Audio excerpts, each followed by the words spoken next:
Hello உறவுகளே, நம்மளுடைய Manvasanai சீரியலோட season 2 ஆரம்பிச்சாச்சு. அட ஆமாங்க, வாங்க எல்லாரும் டிராமா பார்க்க போலாம்.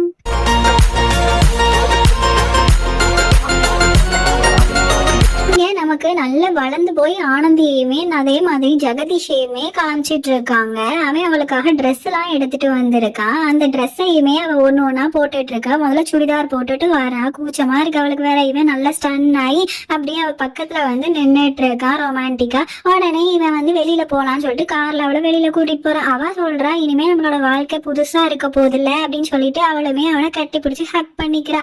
உடனே இங்க நல்லபடியா அவங்களுக்குமே ஃபர்ஸ்ட் நைட் எல்லாமே சந்தோஷமா நடந்து முடியுது.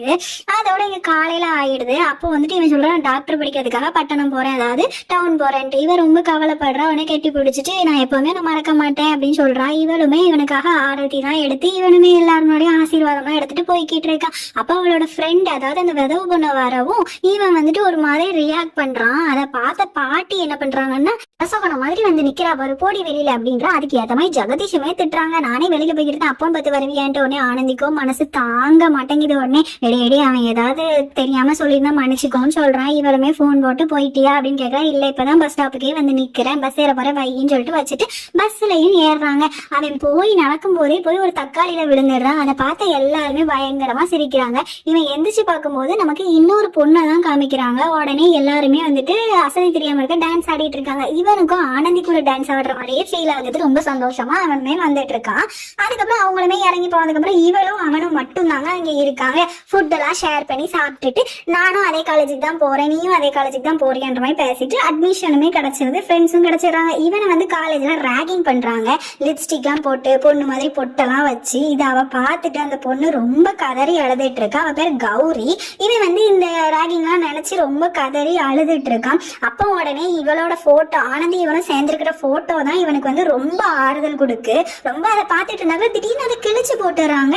கிழிச்சு போட்டுட்டு இவன் வந்துட்டு உட்காந்து அழுதுகிட்டு இருக்கான். இவ உடனே போன் போட்டா எடுக்கவே மாட்டுக்கான். இந்த பொண்ணு கௌரியுமே அவனை தேடி எங்கேயோ போறா. இவன் பார்த்தா ரோட்ல ஒரு மாதிரி பார்த்தா பரதேசியுமே நடந்து போய்கிட்டு இருப்பான்.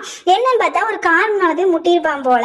உடனே இவளுமே ஏன்டா நீ இப்பெல்லாம் பண்ற, ரேகிங் தானே பண்ணாங்க, அதுக்கு நீ இப்படியா அப்படின்னு சொன்ன. ஆனந்தி வந்து அத்தைகிட்ட சொல்றான் ஜெகதீஷ் போனே போடலன்ட்டு. அந்நேரம் பார்த்தா ஜெகதீஷ் வீட்டுக்கே வந்து நின்னுறான். இவளுக்கு என்னன்னே தெரியல, ஏன் இப்படி இருக்கான் அப்படின்ற மாதிரி. எல்லாருமே பதறி போய் என்னாச்சுப்பா உனக்கு அப்படின்னு சொல்றாங்க. இவன் பேசாம ஒண்ணுமே சொல்லாம ரூமுக்கு எஞ்சி போயிட்டு அழுதுட்டு அங்கே படுத்துக்கிறான். உடனே இவளுமே வந்துட்டு சாப்பிட மாட்டியா, என்ன ஆச்சு, ஒண்ணுமே சொல்ல மாட்டியே அப்படின்னு சொன்ன உடனே இவளுமே கண் கலங்கி என்ன பண்றான்னு கெட்டி பிடிச்சி அழுகுறாங்க.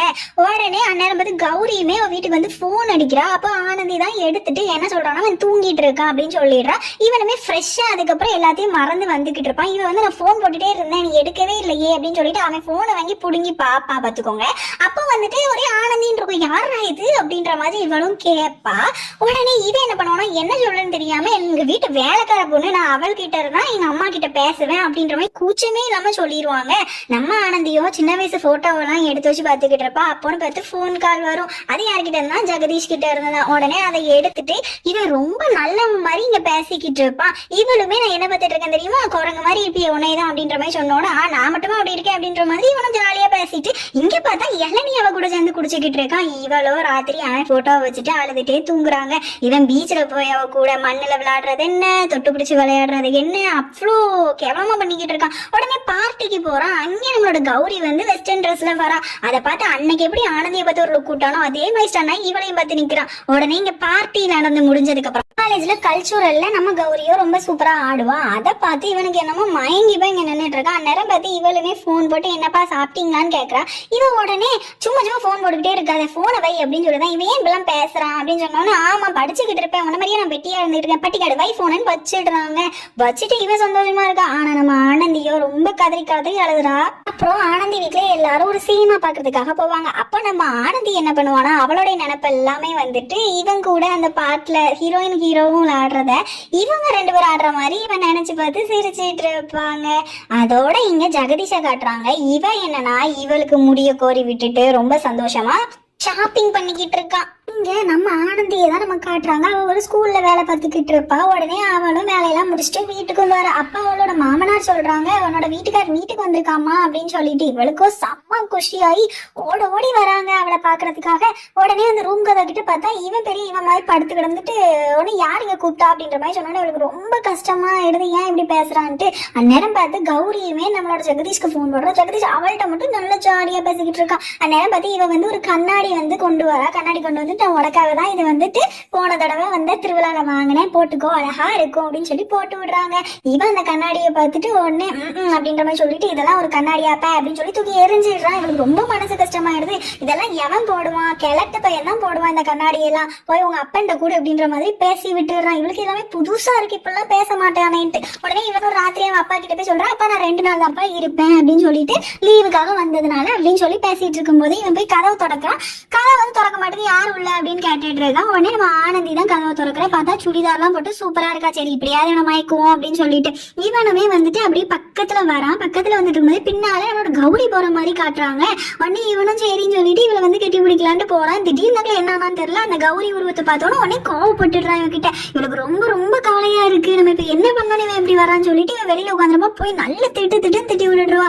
நானும் பொம்பளை பிள்ளையா பாத்துக்கிட்டு இருக்கேன், ரொம்ப தான் போய்கிட்டு இருக்கேன் அப்படின்னு சொல்லிட்டு உடனே உட்காந்துருப்பா. இவனுமே ரொம்ப சாரி ஆனந்தி அப்படின்னு சொல்லிட்டு இவ கொடுத்த கண்ணாடியுமே போட்டுட்டு உடனே இவளுமே அவனை ஹக் பண்ணிப்பா. இப்பெல்லாம் ஏன் நீ பண்ற அப்படின்னு சொல்லிட்டு இவன் நல்லா அடுத்த நாள் காலையில எந்திரிச்சவனே கௌரிக்கு தாங்க போன் போடுறா.